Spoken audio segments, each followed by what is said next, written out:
Assalamualaikum, nama saya Nordila binti Maskun daripada Ulu Tiram, Johor. Okey, so dengar kata ada masalah kesihatan yang teruk, boleh share tak?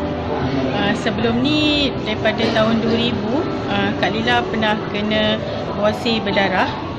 Masa tu memang sangat teruk dan sangat takut nak masuk toilet. Sebab bila kita masuk toilet tu memang masalah lah, macam-macam ekspresi muka dia time tu. Memang sakit, darah je keluar. Berapa lama tu? Tahun 2000, lepas tu sampai tahun 2015. Dan tak ada try apa-apa pergi jumpa doktor ke? Sebelum ni ada pergi jumpa doktor. Doktor ada bagi macam ubat untuk kita lembutkan najis. Lepas tu ada macam bagi pil macam peluru tu, sumbat kat kita punya tempat nak buang air besar tu kan semua kan.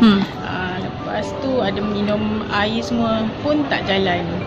Still tu juga. And then buas pun masa tu dah mula terkeluar, dalam 5% lah. And then doktor memang suggestkan kita ni lah cari suplemen, tapi memang buat tak dengar je masa tu sebab macam tak teruk sangat kan.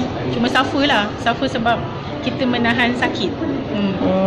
Okey. Lepas tu macam mana boleh sekarang kata dah baik Alhamdulillah lah dah baik. So macam mana boleh baik tu? Boleh share sikit tak?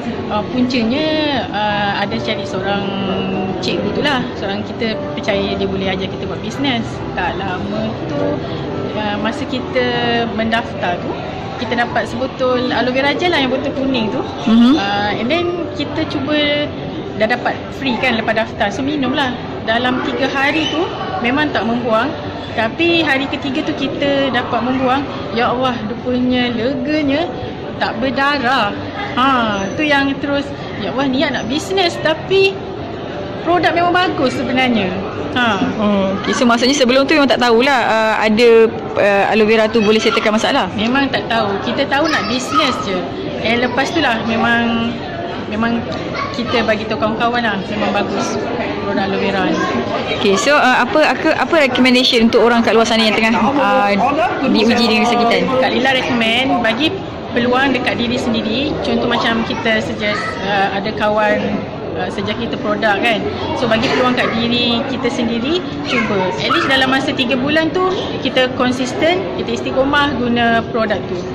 And kalau tak okey, barulah kita pergi ke next suplemen lain ke, tapi mesti cubalah aloe vera ni. Okay, so ada jumpa doktor tak masa tu? Jumpa doktor, and then doktor pun tanyalah kita makan apa masa tu. Kita cakap aloe vera. And then baru dia cakap, Kak, aloe vera tu memang bagus. Nanti akak bagi tahulah kawan-kawan. Lambat kan doktor tu. Okay.